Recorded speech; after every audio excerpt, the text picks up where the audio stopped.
both players who won all their matches, they are on their hot streak. Clearly, the best performers so far, Magnus Carlsen with the white pieces taking on Wesley. And Magnus with that last move, looking at expanding on the queen side to hit that bishop on b6. And I see that Robert, David, you guys are still thinking about what we just saw on the Hikaru board. But what's going on this one? Very different type of position, Robert. Very, very different. Yeah, this one is more positional in nature, but it kind of reminds me of game one between Magnus Carlsen and Fabiano Caruana from a day ago, where Fabi said, objectively, I should be fine. I'm sure the engines don't see a problem, but Magnus gets in his comfort zone, and that's where players get scared. You look at this position right now, it's a symmetrical pawn structure. There's one open file, and only the white rook sits on e1, looking down the entire line. And for black, that knight on g6, not going anywhere, white's not scared. On the other hand, white might thrust his a-pawn forward. He just went to a4, perhaps he'll go one square further to kick the bishop out of b6, then give himself the c5 square for his knight, and look at that juicy hole in the black position on e6. The b7 pawn's also a little bit tender, thankfully the knight on d6 is covering it, but this is getting a little worrisome for Wesley, even though the engine says that he's a-okay. Yeah, it is symmetrical. It is one square that you have to keep an eye on, but ultimately Wesley should be fine here. He could, for example, sidestep, but it's certainly much kind of easier to play with white. It's easier to find plans, for example, and Magnus Carlsen, I'm expecting him to push this pawn forward. Just one thing that he loves to do, he loves to take risk out of the position. He looks so calm, so cool, collected this whole tournament, and he's just basically playing risk-free chess and probing away. That's how he beat Fabiano eventually. That's how he beat Hikaru yesterday in the Armageddon. I was about to say, one thing up his alley is to push his rook's pawns. He pushed a4 last move, now he pushes his pawn to h4, and it's all about these pieces, which are actually severely misplaced. He is going for those pieces, he's gaining space in the process, and just a slightly annoying move for Wesley to have to deal with. I love the decision, because Magnus is illustrating for all of us full board awareness, play on both sides, don't get overly concentrated, tunnel vision on one flank. That move a4 to a5, maybe the threat is stronger than the execution, he can throw that in later, he can also push that pawn up to h5 in the near future, and as long as he keeps control of this open e-file, which he has a rook on, now Wesley put one there as well, I think that Magnus has a slight pull, but Wesley, we know how good he is at defense. Look at Magnus on the camera there. Is he napping? What's happening there? But he has a healthy position. And Wesley with head in hands, but it also feels as if black does have a solid position. No apparent weaknesses. The fight on the e-file, we can visualize the pieces getting traded off here.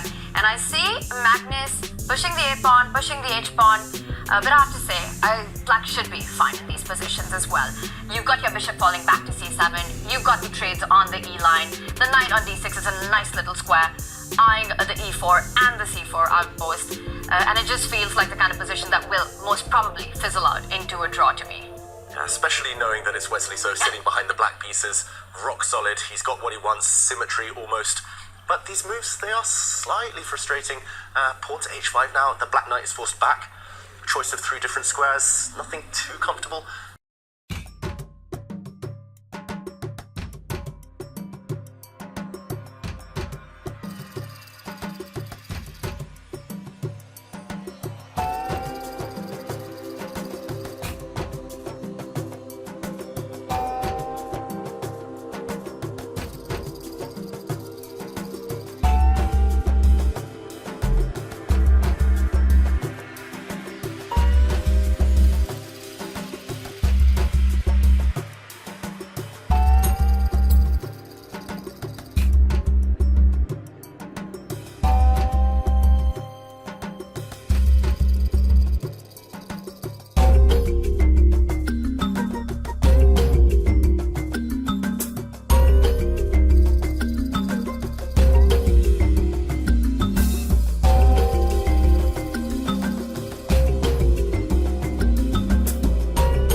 course, immobilized. The black king stuck right now, but which pawn do you push? This is the big question. You can never allow the white king in. If the white king ever gets into the position, essentially white is going to win. White has an active rook, black has a passive one, but yeah, these pawns are going to act as a distraction. Really, anyone's game still. Very hard to evaluate this endgame. A pawn is a pawn is a pawn, right? I agree with you. Black's rook stuck on e8, but the majority on the king side, and David, the plan that you were hinting at. Start advancing those g pawns, get that h pawn rolling, and create your own passer. I would expect this to mean that white would end up picking up one of the pawns on the right side of the board.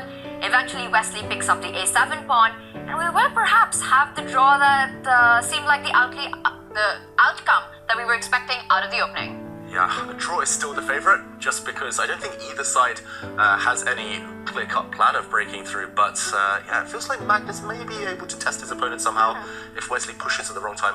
Really instructive move here, Robert. I really like that move from Magnus, because what he's showing to Wesley is that there may be c4 check on the agenda. I may give up that pawn at the right moment to win some of the other pawns, but Wesley's also doing the right thing. He's trying to create a pass pawn as quickly as possible because he cannot sit and do nothing. He needs to distract the white forces before Magnus can execute his plan with, say, rook to a6, hitting that b6 pawn, and maybe throwing in c4. So I do like what Wesley's doing. He's holding on. Yeah, both players just playing extremely well. It feels like a really high quality, probably quite a high accuracy game as well. This one. Magnus down to 1 minute. It feels like he's looking for winning chances that might not exist. I'm expecting him just to move his rook up the board. I'm not sure exactly where, maybe rook to a6, but ultimately, eventually, all the pawns should start disappearing, and black's rook will finally kind of get out of passivity. I don't know what Magnus's next move is, but I think Wesley's next move is going to be the g pawn moving one step forward, the h pawn moving one step forward, and it just feels like it's also very easy to be black here. Visually, a lot of pressure with white having a pawn on the 7th rank, but black's got enough resources to distract and neutralize that pressure. And meanwhile, we see the eval bar is going crazy on some of the other boards. Yeah, Caruana now has a winning position against Lazovic. We loved his position earlier, and he has maneuvered that one quite nicely. I think he's changed his advantage, and he's now material up. Dusatorov in charge against Nakamura, but that one's still tense. This rook endgame, however, I think we're racing down those variations we mentioned. Now the white king, at some point, is likely to want to go towards those black pawns before it's too late. But once the white king moves away, white will lose a bit of control over the center. He does go for this idea you mentioned, Robert. Yeah, he's trying to give up a pawn to get a pawn, but it looks like this one still remains even. I'm captivated by what's happening in the other game. Let's see the eval bar swinging back and forth while this one remains level in the rook endgame. Absolutely, Robert, and I think we have to move over Frenchman and this one with the tournament leaders fighting it out, and that's Magnus with an extra pawn. Theoretically, this should be a draw. And look at the defense that Wesley So just demonstrated. The game is over. That is stalemate on the board. Wesley So, he wipes that bead of sweat off of his head and he goes, I survived. Next game on. And Magnus there shaking his head. Magnus doing everything he could with the white pieces, getting that slight